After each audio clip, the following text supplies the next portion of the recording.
Hi friends, welcome to Varalakshmi Podarillu. జొన్న పిండితో కారం రొట్టెలు తెలుసా అంటే మీకు ఎలా చేసుకోవాలో చూద్దాం.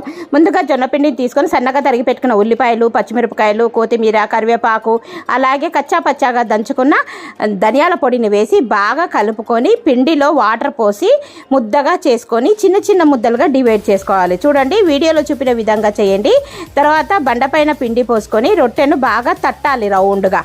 ఈ విధంగా తట్టిన తర్వాత స్టవ్ మీద ఒక ప్యాన్ పెట్టుకొని వేడైన తర్వాత ఈ రొట్టెను తీసి ప్యాన్ మీద వేసి ఒకవైపు తడి అద్దుకొని మరోవైపు నూనె వేసి రెండు వైపులా నూనె వేసి చక్కగా కాల్చుకోవాలి. అప్పుడు మనకు కారం రొట్టెలు రెడీ అవుతాయి.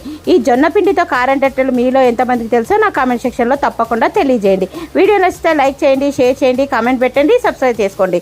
టేస్టీ జొన్న పిండితో కారం రొట్టెలు. Thank you for watching. Please subscribe. చూడండి ఎంత అద్భుతమైన రుచితో జొన్న పిండితో కారం రొట్టెలు.